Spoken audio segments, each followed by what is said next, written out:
I believe that's a zoning. I don't think that's in animal control. Is it in zoning? Am I right? You know what? But I found that in the county, but I looked for that in the city, and I cannot find it.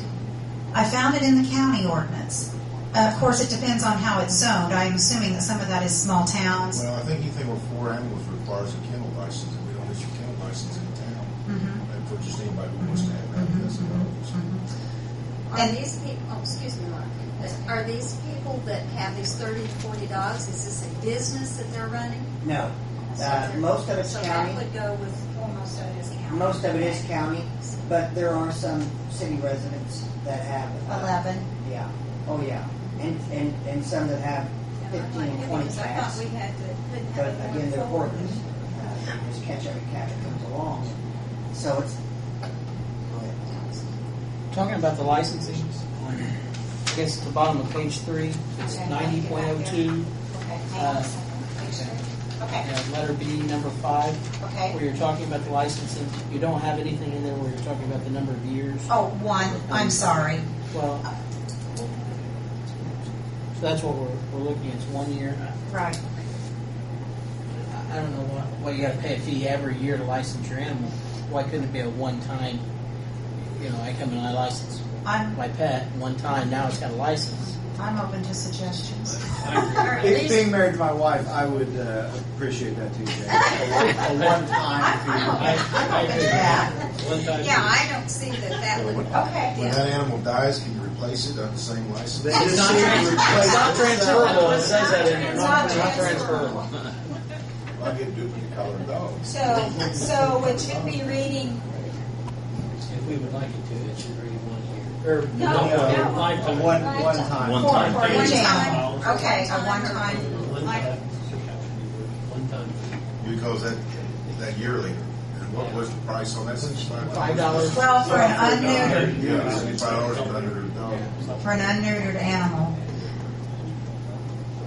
Or cat. or cat, domestic animal. Yeah. What about the guy that had 22 down his house?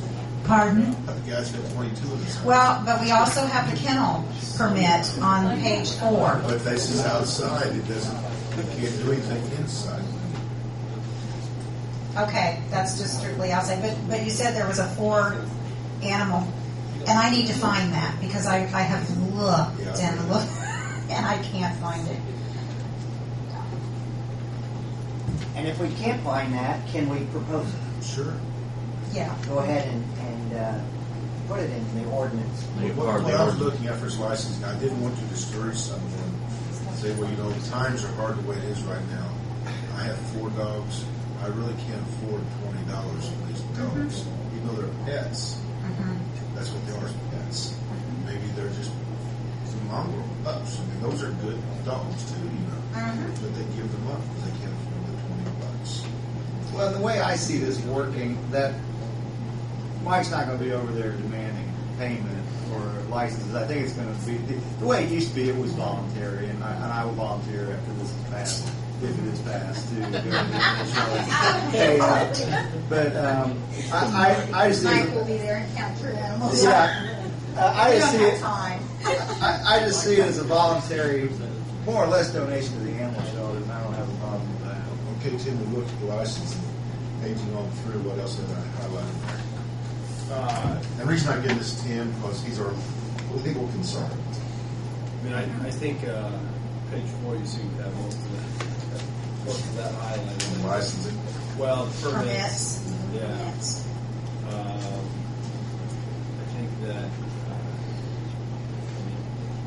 as it stands, I guess we sort of talked about this. There's different levels of owners that you're dealing with who seem to have had elevated licensing costs or expenses associated with that. What I was sort of running through my head is, are you open to the idea, or is council seeking to have some sort of limit on how many animals, domestic dogs or cats that you want at a house? I mean, Right now, I believe we have 4. well, that's what I don't know. Laura's indicating that she hasn't seen it, But that's was my With- understanding. Without a of this. kennel license, that's the limit. And if we can't find it, let's propose it. No, Right, so no. that would wipe out needing the permit. Have you seen that, Gary, in the Yes. city code? Well, then So that it would- does exist. Exactly, and if that's the case, then, we don't have to worry about someone having over 6 dogs, or 49 dogs, or 50 dogs. I have a question on, it's page 4 up the top, number 8. The license, rabies license tag must be attached to the collar of the dog or cat. Again, the cat doesn't have a collar.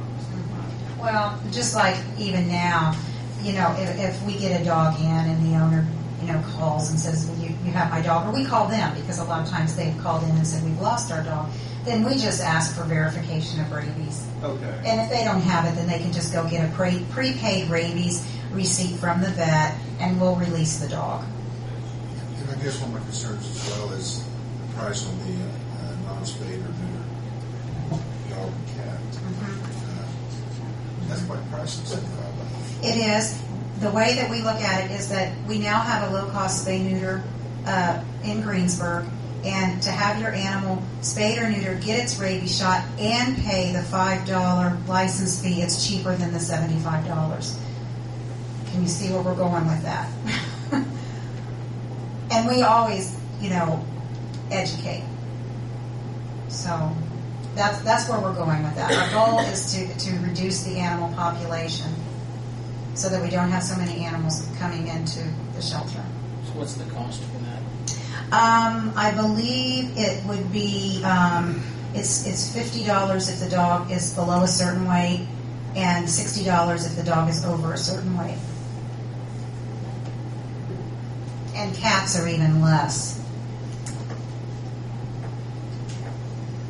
That's exactly where we're going with that. We're just trying to get these animals spayed and neutered, so we don't have more. We got next to Mayor, you've got issuance and revocation of permits and license under section D, point 2, 4, 5.